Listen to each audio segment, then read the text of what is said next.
Hello friends, welcome back to my YouTube channel. আর আমি এখন যাচ্ছি বারুনিয়া মুকুটমণিপুর জলাধার। আমি পৌঁছে গেলাম মুকুটমণিপুর জলাধার। এটিকে কংসাবতী ড্যামও বলা হয়। হ্যালো বন্ধুরা, welcome back to my YouTube channel. আর আমি এখন আছি বারুনিয়া। এটা কিন্তু মুকুটমণিপুর জলাধার। এই যে জলটা দেখছেন, এটা কিন্তু হচ্ছে মুকুটমণিপুর জলাধার। তার এই এক সাইড, এই সাইডে বারুনিয়া। এটা কিন্তু রানীবাঁধ থানার মধ্যে পড়ছে এবং বাঁকুড়া ডিস্ট্রিক্টের মধ্যে পড়ছে। এটা দেখুন, এখন জল কিন্তু শুকিয়ে গেছে।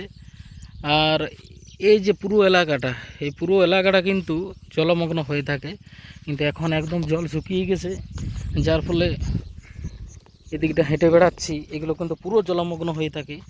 এই যে পুরো এলাকাটা যেটা দেখছেন, এটা পুরোটাই কিন্তু জলমগ্ন হয়ে থাকে। আমি ওখানে গাড়ি রেখেছি আমার।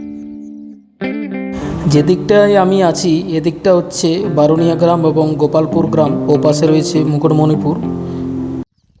এদিকে দেখুন নৌকা, কিন্তু যারা মাছ টাছ ধরে, প্রচুর নৌকা রয়েছে, পাড়ে পাড়ে প্রচুর নৌকা। অসাধারণ সুন্দর লাগছে দেখতে। এবং দেখুন জায়গাটা কি সুন্দর, পুরো ফাঁকা জায়গা।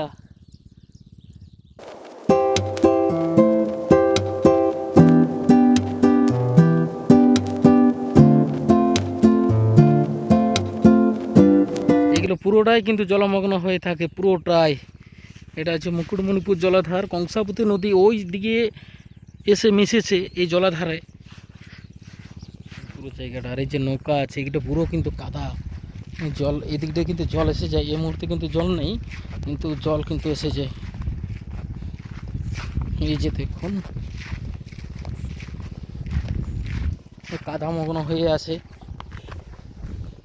কতদূর যাওয়া যায় দেখছি। কিন্তু এখানে জল পাইপের ব্যবস্থা করা রয়েছে এখানে।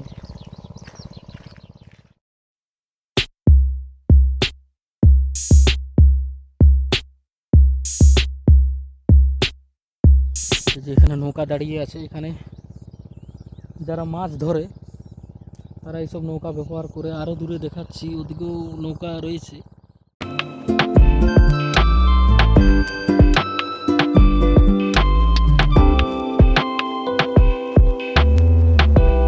ওই পাশে রয়েছে লোহাডি ইকো পার্ক, কুমারপহাল আইসল্যান্ড, বারোঘুটু, সব ওই পাশে রয়েছে। আর এই যে দেখুন অনেক ছোট ছোট দ্বীপ, জল না থাকার কারণে আমরা দেখতে পাচ্ছি। সাধারণত বর্ষাকালে এগুলোই জলমগ্ন হয়ে থাকে।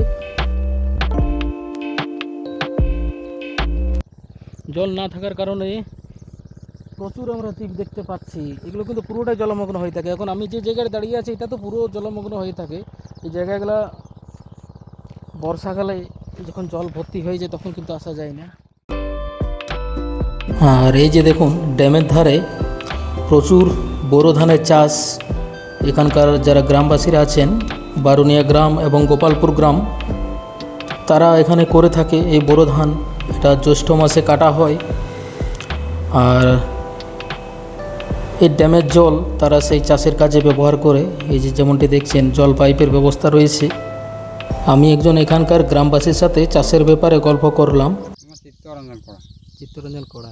আচ্ছা, এটা তাহলে পুরোটাই মানে জলমগ্ন হয়েছে পর্যন্ত? কত দূর পর্যন্ত? ক্যানেল গুলো কি বন্ধ আছে নাকি? বড় ধান না? আচ্ছা আচ্ছা, গোটাটাই আছে, পুরোটাই বড় ধানের চাষ হয়েছে। বড় ধানের চাষ, তার নামের জন্য না, এটা পুরো। আচ্ছা আচ্ছা, এইগুলো পুরো জলমগ্ন হয়ে যায়? হ্যাঁ, পুরো জল হয়ে যায়। আচ্ছা আচ্ছা, তো বর্ষাকালটাই এইগুলো পুরো হয়ে যায়। এই ধানগুলো কখন কাটা হয়? এগুলো জ্যৈষ্ঠ মাস দিকে হবে। এটা জ্যৈষ্ঠ মাসে হয়ে যাবে ফলন নাকি? জ্যৈষ্ঠ মাসে যদি এটা ফলন হয় তাহলে এগুলা উঠে যাওয়ার পরেই জল মানে যদি ভর্তি হয়ে যায় কোনো অসুবিধা হয় নাই না? তো গত বছর পুরো চাষ টাইম জলে চলে গেছে, ধান কিছু হয় নাই, সব নষ্ট হয়ে গেছে আপনাদের না?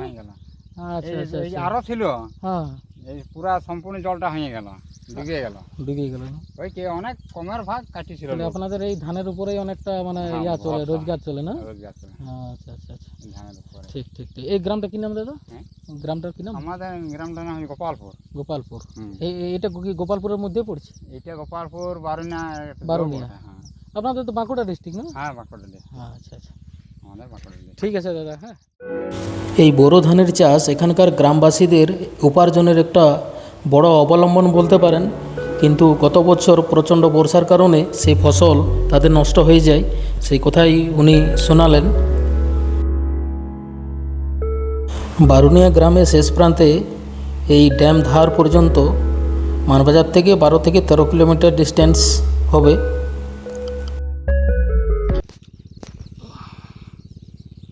অসাধারণ, মাটিটা এখন প্লেন।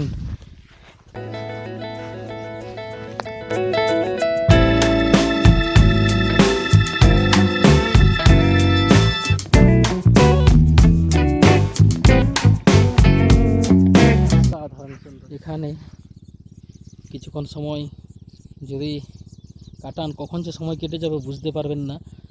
আনবিলিভেবল। যারা একটু নির্জনতা বেশি পছন্দ করে, এইসব জায়গা বেশি পছন্দ করে, তারা একবার এখানে ঘুরে যেতে পারে।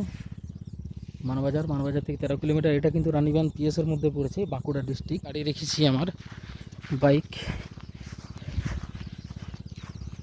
এই যে দেখুন,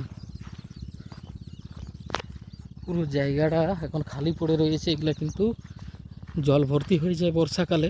এই যে এখানে পাইপ লাইন দেওয়া আছে।